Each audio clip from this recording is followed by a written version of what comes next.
আসসালামু আলাইকুম রহমতুল্লাহি ওয়া বারাকাতুহু। সম্মানিত মুআজ্জাজ মুহতারাম, আপনারা সকলেই কেমন আছেন?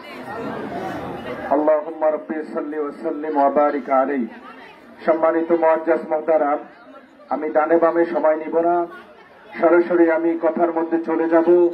আজকের এই মহতী জলসার মধ্যে রাসূল পাক সাল্লাল্লাহু আলাইহি ওয়াসাল্লামের জশ্নে জুলুসে ঈদে মিলাদুন নবী সাল্লাল্লাহু আলাইহি ওয়াসাল্লাম উদযাপন উপলক্ষে যারা এখানে আসছেন, বসলেন, জুলুস করলেন, আর রাস্তাঘাট দিয়ে হাঁটতে হাঁটতে হাঁটতে হাঁটতে যাদের শরীর থেকে কামের ফোঁটাগুলো টপ টপ টপ টপ করে বের হয়ে পড়লো, আজকের এই মাহফিল ইতিহাস হয়ে থাকবে, আজকের এই মাহফিল রেকর্ড হয়ে থাকবে। নবী আশিকদের ঢল, নবী আশিকদের ঢল, নবী আশিকদের বুড়ো, নবী আশিকদের ছোট, নবী আশিকদের যুবক ভাইরা সহ যারা এখানে এসে নবী পাক সাল্লাল্লাহু আলাইহি ওয়াসাল্লামের আরিসচুম্বী লক্ষ্যটাকে আরো ফলন্ত করে উঁচু করে ধরার জন্য যারা জান্ডা নিয়ে রাস্তায় রাস্তায় জুলুস করলেন, আমার মন সাক্ষী দেয় আজকে আপনাদের দেখে আমার দয়াল নবী হাজার গুণে খুশি রয়েছে। যদি বলেন ঠিক কিনা?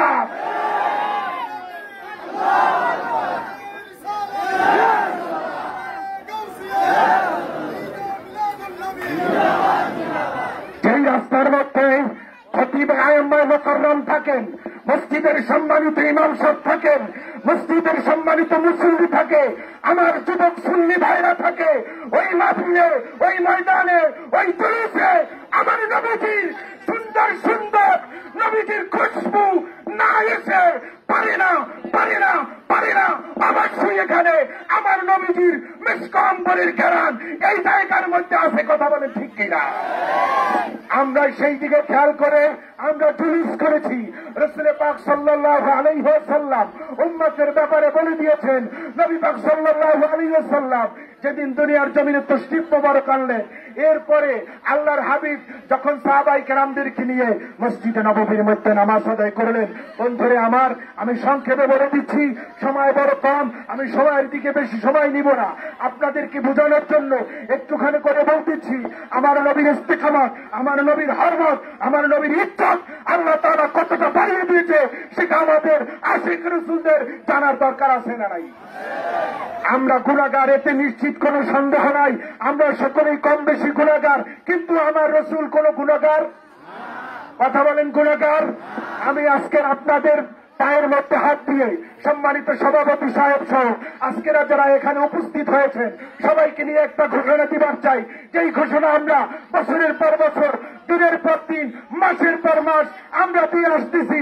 নবীর মিলাদুন নবী, এটা করতে কোনো দলিলের সাবেতের প্রয়োজন হয় না। মিলাদুন নবী করা এটা ঈমানদারদের ঈমানের মহব্বতের পরিচয়। কথা বলে ঠিক কিনা?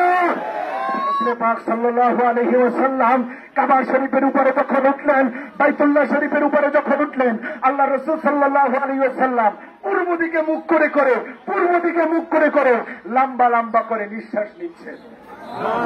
সরে কন্যা সুবহানাল্লাহ।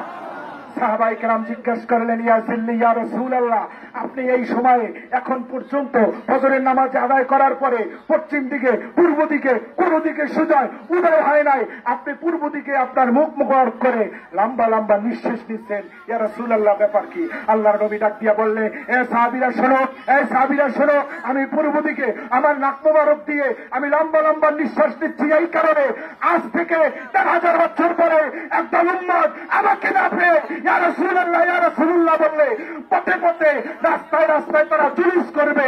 আমি নবী আজ থেকে 1000 বছর পরের উম্মতদের ঘেরান আমি আমার নাক মোবারকে এই মদিনাতুল মুনাওয়ারা, এই আমার মসজিদে নববীর উপরে থেকে আমি পাচ্ছি।